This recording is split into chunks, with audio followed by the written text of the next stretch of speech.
All right, let's get right into it. We all chat with AI these days, right? But have you ever stopped to think about what's really going on behind the screen? Well, today we're pulling back the curtain on the secret language of AI conversations. We're talking about the payload. You know the feeling. You type a simple question into a chat window, you hit enter, and bam, you get an answer. It feels totally seamless, almost like you're talking to a person. But what the AI gets on its end isn't just your question. Oh no, it's something way more complex, more structured, and honestly, a lot more powerful. It receives something called a payload. And the best way to think about it is like a complete mission brief for a secret agent. This one little packet of data tells the AI absolutely everything it needs to know. Which specific model or agent should handle this task? What are the strict rules of engagement? And crucially, here's the entire history of the conversation, so you have context. It's the whole blueprint for the entire interaction. So here's our mission plan. First, we're going to break down the AI's secret language itself. Then we'll learn how to craft the perfect request. After that, we'll see how we can actually control the AI's creativity. Then we'll decode the AI's response when it reports back. And finally, we'll wrap it all up and see why the payload is truly everything. Okay, first up, the AI's secret language. You have to understand every single thing we send to an AI, and everything we get back isn't just casual chat. It's all formalized into a perfectly structured data packet. We're turning our everyday language into something a machine can understand and execute with absolute precision. So here's how that round trip works, and it's actually pretty simple when you break it down. 1, you send a request. 2, the system, the API, builds that request into something called a JSON payload. Just think of it like a super organized digital folder, where every single piece of info gets its own little label. 3, the AI model processes that exact payload. And 4, the API sends a response payload right back to you. That's it. That's the fundamental loop for pretty much all modern AI interaction. So how do we actually build that mission brief? Well, that brings us right to section 2, crafting the perfect request. This is where we get to be the mission commander, building that set of instructions from the ground up to tell the AI exactly what to do. And here's the thing to remember. A request payload isn't just one big blob of text. It's neatly broken down into 3 logical chunks. You've got identification, which answers who's this mission for. Then there are the behavioral constraints, which basically sets the rules. And finally, there's the content, which is, the actual information and the questions you're asking. This is where we define the who and the how for our mission. Now, the model parameter, that is probably the single most important choice you're going to make. Are we sending this to a super creative model like GPT-4o or a really fast specialized one? Then you've got other key controls like max completion tokens, which is basically a word count limit. And something called a seed, which is really cool. It tells the AI to give you the exact same answer every single time, which is perfect for testing. Now, within the content part of the payload, we assign different rules. The system role is like the AI's standing orders. It's where you define its core personality, its persona, and the main rules that it has to follow for the entire conversation. For example, you can give it a standing order. You are a helpful assistant that only responds in French. Then you've got the user role. This one's easy. This is you. It's your immediate instruction for this specific turn in the conversation. It's the direct command you want the AI to work on right now. Simple as that. And here, this is the secret to how an AI can actually remember a conversation. The assistant role is how we feed the AI its own previous replies. See, by including the history of what it has already said, we're giving it the full context of the chat. It's what keeps the AI from having amnesia with every new message you send.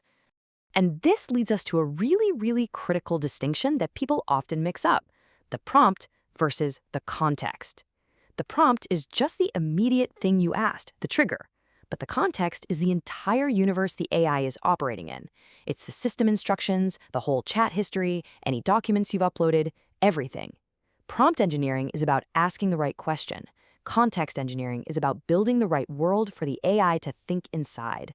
Which brings us perfectly to our third section, controlling the AI's creativity. This is where it gets really fun.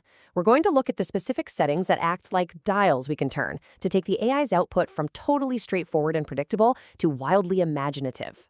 And the main dial for creativity is a parameter called temperature. Think of it like a randomness dial.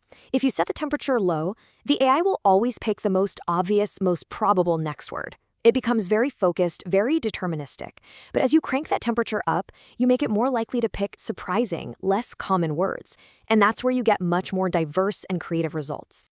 Let's see what that actually looks like. We've got the exact same prompt. At a low temperature, nice and safe, we get a solid tagline: Cosmic Coffee, your daily launch. Totally makes sense. But crank that dial all the way up to 1.5, you get this: Orion's Brew, where nebulas and macchiatos collide in a singularity of flavor. Wow, what a difference, right? You can feel that creative shift, and it all came from changing just one number. We've also got other tools to keep the AI from just repeating itself over and over. Something called presence penalty gives a little nudge to the AI if it's already talked about a topic, encouraging it to introduce new ideas. And frequency penalty does something similar but for specific words, so it doesn't sound like a broken record. These are absolutely essential for making a conversation feel like it's actually going somewhere. Okay, so we've sent our perfectly crafted mission brief. The AI has done its job. Now it's time for section 4. Decoding the AI's response. Because the payload that comes back is way more than just the answer. It's a full after-action report, detailing exactly what happened and what resources were used. So inside this report, you get the text, the AI generated, of course, but you also get all this other crucial data. You get the finish reason, which tells you exactly why the AI stopped writing. You get the usage data, which is basically the receipt for the operation. And you get a unique system fingerprint, which is super helpful for tracking things down if they go wrong. Now, paying attention to that finish reason is so important if you're building a real application. Did the AI stop talking because it was done, because it finished its thought? Or did it stop because it hit the token limit you gave it, which means its answer might be cut off halfway through? Or maybe it stopped because it needs to use a tool, like a calculator or a web search, before it can give you the final answer. You have to know. And this brings us to the mission cost, or tokenomics. That usage object in the response tells you exactly what you paid for. You pay for the tokens that made up your prompt, you pay for the tokens the AI generated in its answer, and with some of the newest models, you even pay for the internal reasoning tokens, the cost of the AI actually thinking before it writes a single word. Every little part of the mission has a price. And that brings us to our final and most important section. The payload is everything. Because really, understanding and mastering these data structures is the thing that turns an AI from a fun little chatbot into a powerful, reliable, production-ready tool that can actually power real-world applications. And a huge leap forward here has been the shift from so-called stateless to stateful systems. See, in the old days, we had to resend the entire chat history with every single message. It was slow and it got really expensive. The new stateful model means the server can actually remember the conversation, which means our payloads can be super small, super lightweight, and much more efficient. And I think this quote from the source material just sums it all up perfectly. The payload is the bridge between the latent potential of a neural network and the specific needs of an application.